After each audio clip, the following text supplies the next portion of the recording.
Hello and welcome, boys and girls, and grown ups as well. Who is your favorite superhero? You have one or even two? Great. And who is or who was your superhero's arch enemy? You remember the name?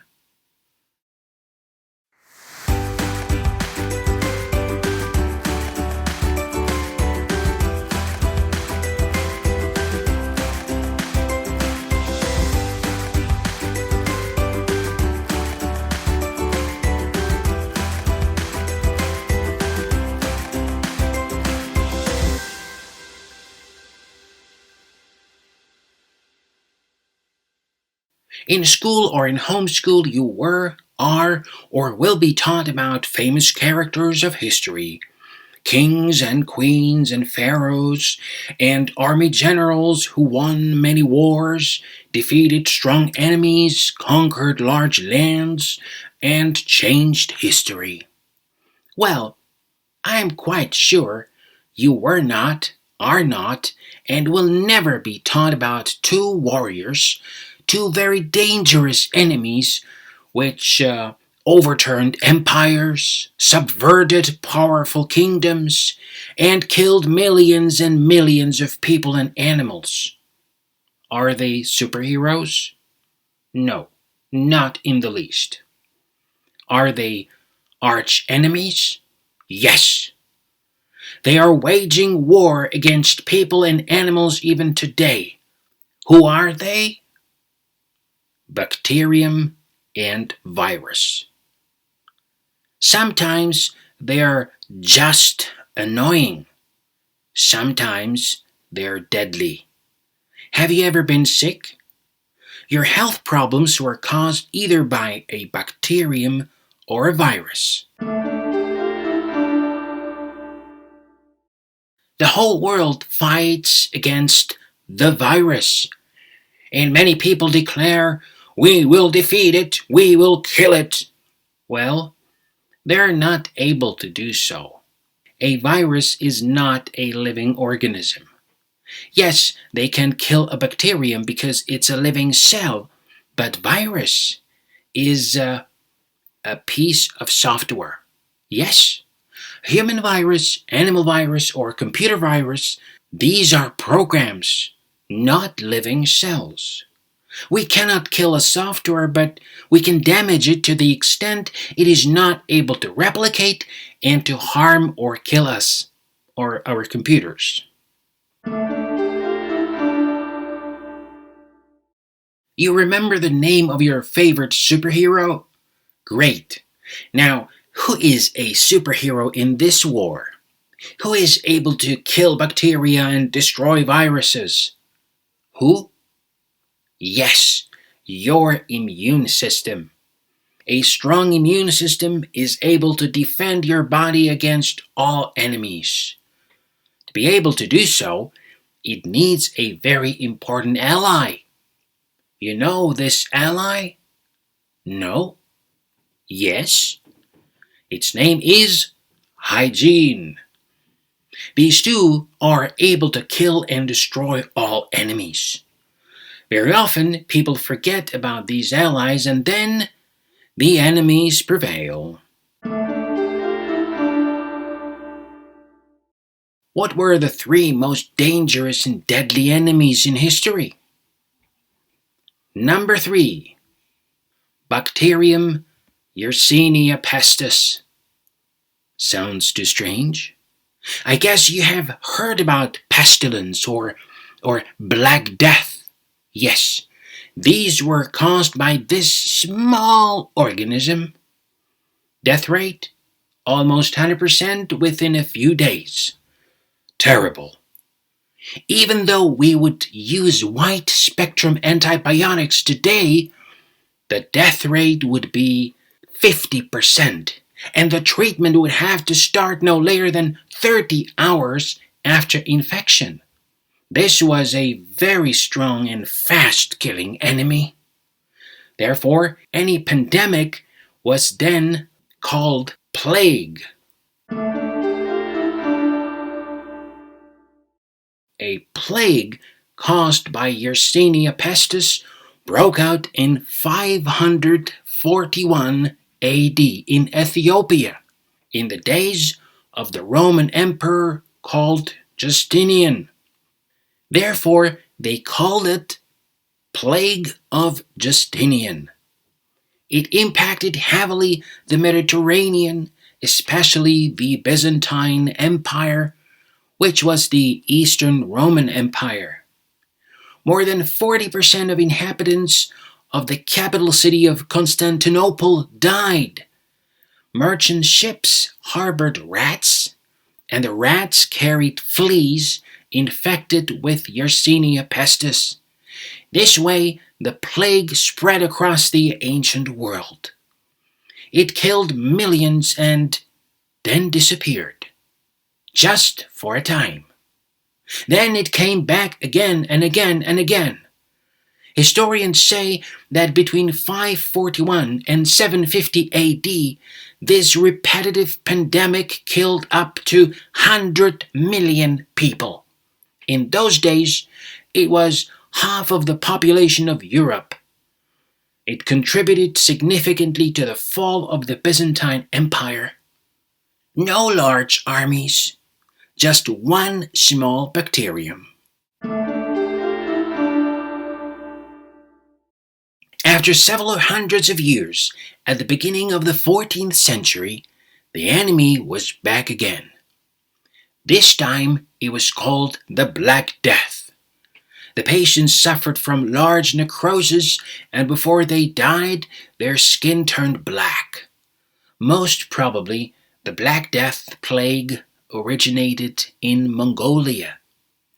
Within several years, it killed approximately 60% of the inhabitants of medieval China. Then it traveled along the so-called Silk Road and reached Crimea in 1343. What happened next? Again, the same story. Merchant ships harbored rats, and the rats carried fleas infected with Yersinia pestis. This way, the deadly bacterium reached the key seaports of those days, Venice and Genoa in present-day Italy. Within 2 years, it struck France, Spain, the German states, and even England. It is estimated the Black Death killed up to 60% of the population of Europe. It took approximately 200 years. The population of Europe reached the numbers before the plague. Believe it or not, outbreaks of Black Death recurred until the early 20th century, almost 700 years of history.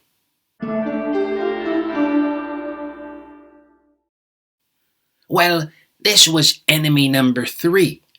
Throughout history, it killed more than 200 million people. Let's move to enemy number 2. Enemy you cannot kill because it is not a living organism. Yes, it was a virus called variola vera, the smallpox. The initial symptoms were very similar to those of influenza, the flu. Later, a typical rash appeared. Then, high fever. The blisters festered and burst.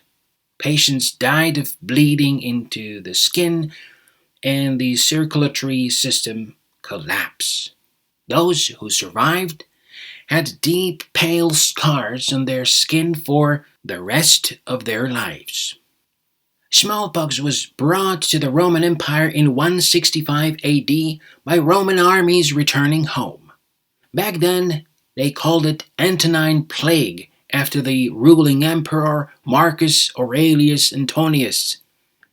This plague killed about 25% of the population, 5 million people.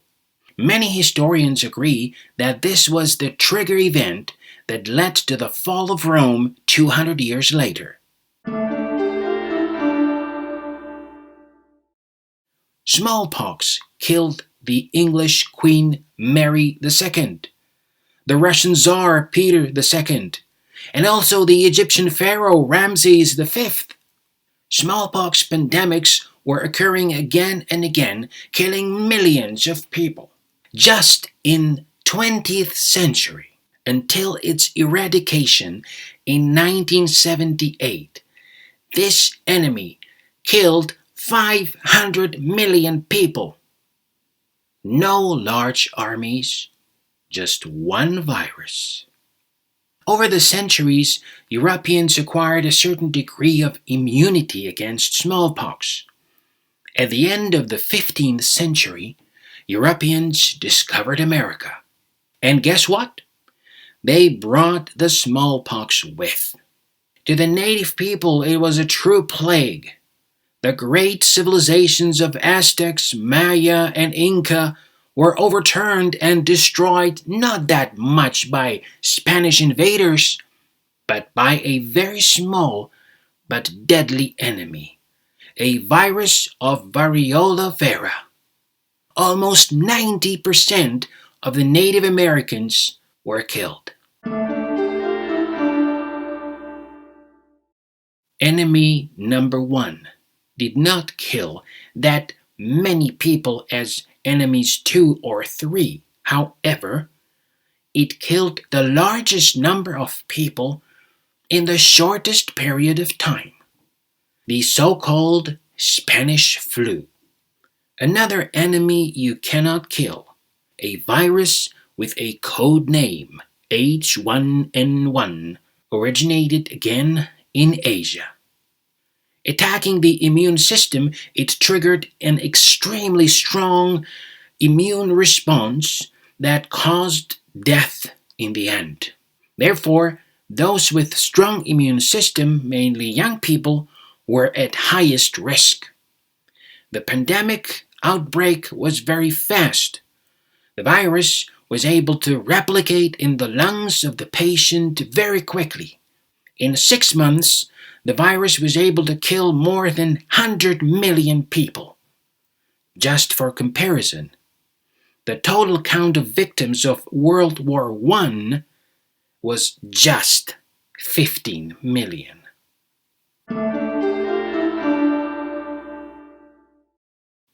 The pandemic broke out 4th of March 1918, not in Spain, but in Kansas, in the United States. It should be called American flu. American soldiers brought the flu to Europe, and in just 3 months it spread to Italy, England, Spain, and also to China, Japan, Russia, and even South Africa. There was no help, no weapon against this enemy.